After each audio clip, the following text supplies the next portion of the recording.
I don't correct my students' alignment. I know that's a controversial statement in yoga. I'm going to explain exactly why, and I think by the end of this video, you'll see your own practice differently. I'm Sage Rountree. I've been training yoga teachers for more than 15 years, and this is one of the biggest philosophical shifts I have made in my teaching over that time. I adopted the philosophy called Movement Optimism, and it changes everything about how I relate to my students' bodies.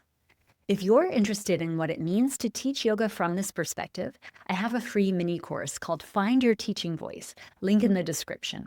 It covers the foundations of the teaching philosophy I'm about to share.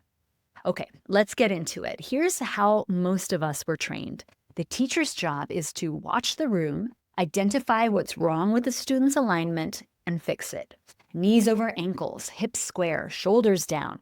We were taught that there's a correct version of every pose, and deviations from that version are mistakes, or worse, dangerous. This model comes from a good place. Nobody wants their students to get hurt. But over the past 2 decades, the evidence has shifted, and so has my thinking. Movement optimism starts with a simple premise. There is nothing inherently wrong in any movement. That doesn't mean nothing ever hurts. It doesn't mean you should never offer guidance. It means the default assumption when you look at a student's body should be curiosity, not correction. When you see a student's knee tracking inward in a lunge, the old model says, that's wrong, fix it. Movement optimism says, that's interesting. What's happening there? Is there discomfort? Is there a reason the body organizes this way?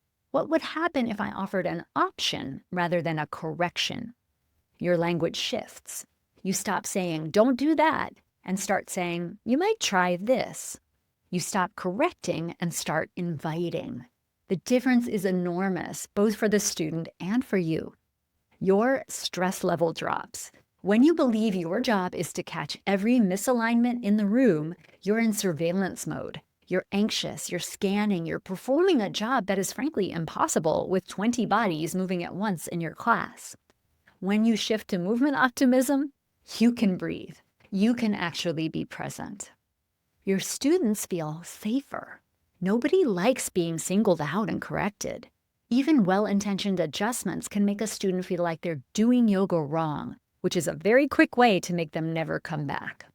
When you replace correction with invitation, people relax, they explore, they stay.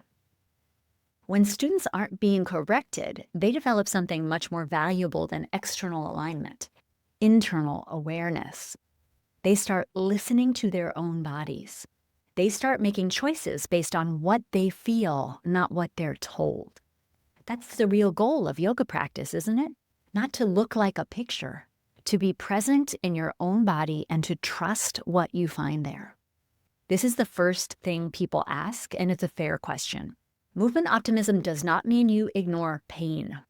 If a student says something hurts, you absolutely respond. If you see someone doing something that has a genuine risk of acute injury, and that list is shorter than many yoga teacher trainings would have you believe, yes, you offer an alternative.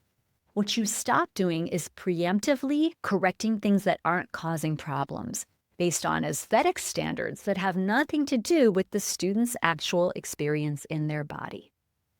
If you are considering yoga teacher training, this matters for how you choose a program. Ask, does this training teach me to correct, or does it teach me to guide? Does it treat the body with fear or with curiosity? Does it give me a checklist of right and wrong, or does it give me the principles for meeting each student where they are? The answer will tell you a lot about the kind of teacher that program is going to produce.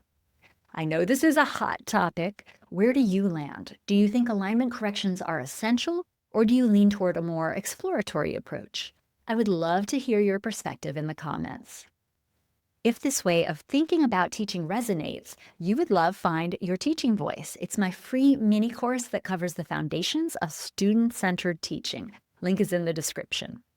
If you want to see what else a yoga teacher training actually covers, I've got a full curriculum walkthrough linked right here. Subscribe if this sparked something, and I'll see you in the next one.